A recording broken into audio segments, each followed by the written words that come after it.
ये हवेली राजा महाराजा के समय में बनाई हुई थी, लेकिन पिछले 18 सालों से इस हवेली में आज तक कोई भी रहने के लिए नहीं आया है। इच्छा होने पर भी इस हवेली में कोई भी नहीं रह पा रहा था, क्योंकि लोगों का कहना था कि इस हवेली में भूत प्रेत का साया है।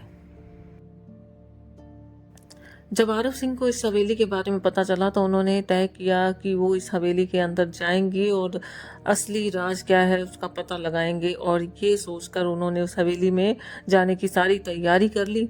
जब वे हवेली के अंदर जाने लगे तो आगे जैसे ही उन्होंने कदम बढ़ाया तो दरवाजे पर ही किसी अनजान व्यक्ति ने उन्हें रोक लिया और पास जाकर कहा कि तुम कौन हो और कहाँ से आए हो।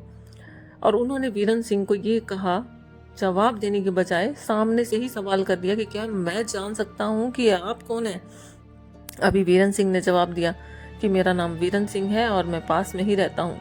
आरव सिंह ने कहा, मैंने सुना है कि ये एक हवेली प्रेतवादित है और यहाँ कोई नहीं आ सकता, इसीलिए मैंने जो है इस हवेली में एक दिन रहने का फैसला किया है।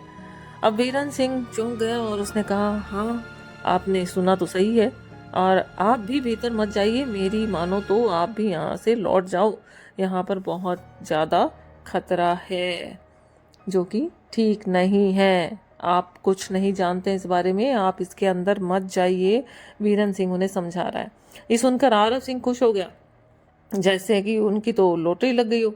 अब उसकी खुशी देखकर वीरन सिंह ने कहा, भाई क्या हुआ, खुश क्यों हो रहे हो? भूतों का नाम सुनकर तो लोग डर जाते हैं, अच्छे अच्छों का पसीना छूट जाता है।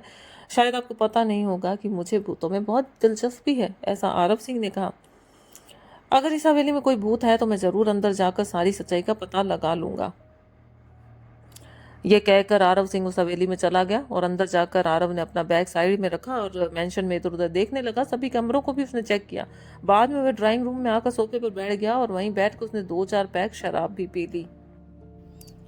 अब आप यूं कह लो कि आरव को शायद भूत प्रेतों को भगाने की वो क्षमता रखता है, उसमें वो ताकत है, इसीलिए उसमें इतनी हिम्मत है कि वो वहां पर गया।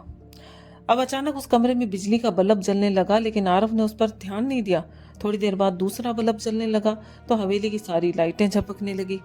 ये सब देखकर आरव अपनी जगह पर खड़ा हो गया और पूरी तरह से जो है होश में आ गया, जबकि वो वहां पर अभी आरामदारी से सिर्फ अपना ड्रिंक व्रिंक कर रहा था और इधर उधर देख रहा था। अभी वो होश में खड़ा हो गया है एकदम से कि ये क्या हुआ अचानक से। तो उसके सामने एक छोटी सी जो मेज थी वो हवा में उड़ने लगी।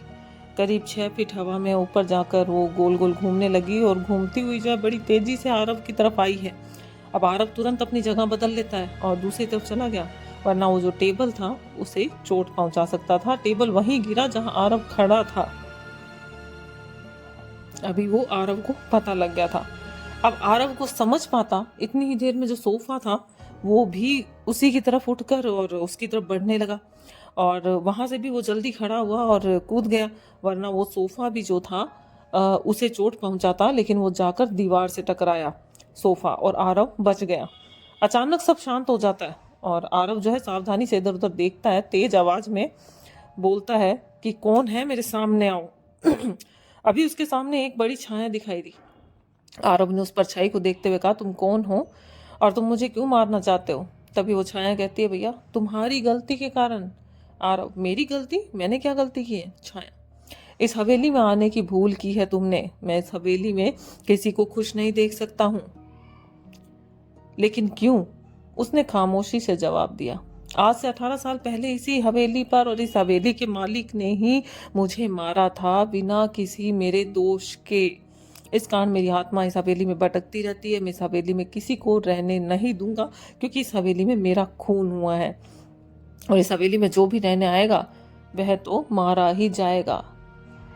अभी जो है कि आरव बोलता है कि मैं तुम्हें असली रूप में देखना चाहता हूँ, और उसने भी ये बोला सामने से कि ठीक है, मैं तुम्हारी इच्छा पूरी कर दूंगा तुम्हें मारने से पहले। और उसने एक भयानक रूप ले लिया। उसका चेहरा इतना भयानक था कि एक पल के लिए तो आरव भी डर गया, लेकिन एक सेकंड में ही उसने खुद पर जो है काबू पा लिया। उसके बाद आरव क्या करता है कि आरव की जेब में जो है एक पाउडर रखा है जो पहले से वो लेकर आया है, और वो उसे निकालता है और उस भूत पर फेंक देता है।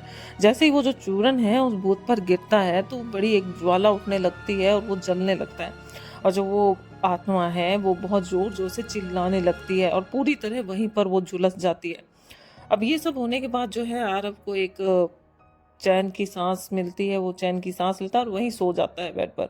अगला दिन सुबह जब वो बाहर निकलता है और जो वीरन जिसने रात उसे रोका था वो ये देखकर हैरान हो जाता है कि आरव वहां से सही सलामत सुरक्षित बाहर आ रहा है।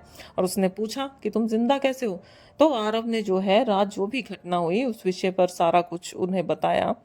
तो और आरव ने ये चीज बोली कि अब ये हवेली भूतिया हवेली नहीं रही। तो friends, thanks for the watching. Story कैसी लगी लाइक कमेंट शेयर ज़रूर कर दीजिएगा और सब्सक्राइब कर लीजिएगा चैनल को हमारी और स्टोरीज सुनने के लिए। Thank you so much. जय श्री श्याम।